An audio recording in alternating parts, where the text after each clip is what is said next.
markaan waxbarashada ka warramayno waxay yidhaahdaan aqoon-yahanadu waxbarashada dunida taalloo dhan 3 qaybood unbaa loo qaybiyaa. waxbarashada dunida taalloo dhan waxaan waxbarashada xoog ugaga warramayaa waxa weeyaan dee ilmahan intaynu iskuul geyno ayna wax dhaba ku darsanin.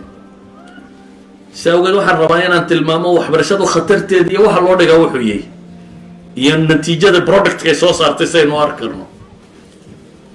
culumta bay yidhahdeen dunida taalla waa 3 qaybood. qayb waa la kala qarsadaa, laysmana siiyo, sinaba laysuguma ogolaado. basaasnimada dunida ugu weyna iyaday ka dhacdaa. qaybna waa laysku qasbaa, sankaa layska geliyaa, waa laysa siiyaa, waa la maalgeliyaa qofka baranaya. qaybna waa la kala gataa bay yidhaahdaan. waxbarashada dunida taallaa bay yidhahdaan 3 qaybood. qaybta koowaad ee aan sinaba laysu siin waxay yidhahdaan waa culuum siyaada. waa culumta keenta wadan inuu dhaqaalaha dunida ama hogaamiyo ama xoogga dunida hogaamiyo ama waxaan hogaamiyo.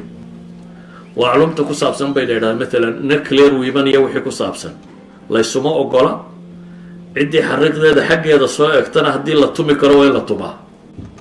waa culumta ku saabsan cilmi alfadaa, cirka iyo waxaan loo diray iyo wixii ku saabsiisan. waa culumta ku saabsan hubka oo dhan iyo teknolojiyada ku saabsan.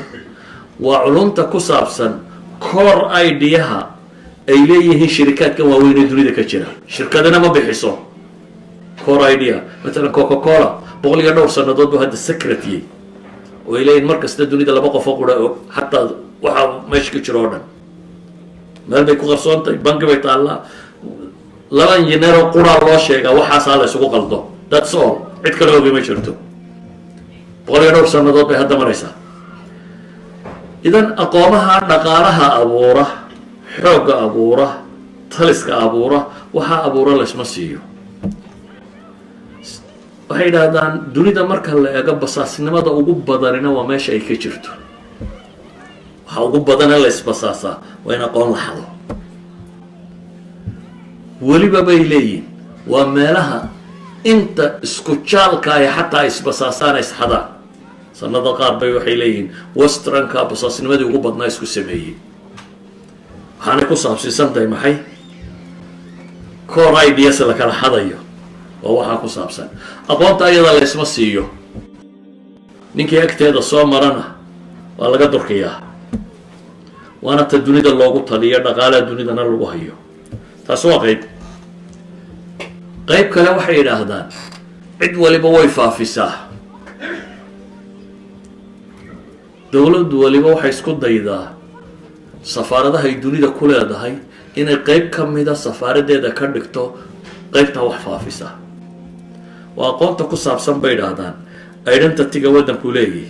hadday diintay, hadday culture tay, hadday values tay, hadday taariikh tahay, hadday af tahay. safaaradaha dunida safaarad kasta aad timaado safaaraddu waxay leedahay qayb cultureka ah. safaaraddu waxay leedahay maxay? maktabi thaqaafi. maktabi thaqaafi muxuu sameeyaa? wuxuu hirgelinayaa taariikhdii waddankan inuu dadka baro, waxay rumaysan yihiin valueskooda inuu baro, afkooda inuu baro. ummad waliba waxay jeceshay afkeedu inuu faafo oo uu dunida gaadho.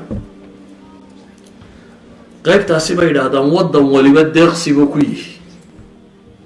dunida inta kale diintiisa iyo dhaqankiisa iyo afkiisa iyo valueskiisa imika western oo dhan baad maqlaysaa waxay leeyihin xuquuqul bini aadamku ku xidhan yahay donorsku waxay bixinayaan. xuquuqda la sheegaya waa maxay? waa afkaartay reer galbeedku rumaysan yihin ama l b g t dheh ama kandhe ama waxandhe ama waxandhe waxoodaasay ku xidhan yahay deeqaha la bixinayo, waxa la samaynayo, politicska booska la iska taagayo. idan waa valueskoodii bay faafinayaan. waa xun iyo waa san iyo kaasna iska damayso. waa valueskoodii baa faafinaya. waddan waliba wuxuu tijaabinaya afkiisa siduu noqon lahaa maxay? af international oo dunida laga yaqaano. waddan waliba wuxuu raadcaynaya taariikhtiisa sidii loo baran lahaa ayuu noqon lahayd. kaana sakaa la iska geliyaa waddan waliba inuu maalgeliyo. waana meesha ugu badan ee wasaaradda waxbarashadu qabato.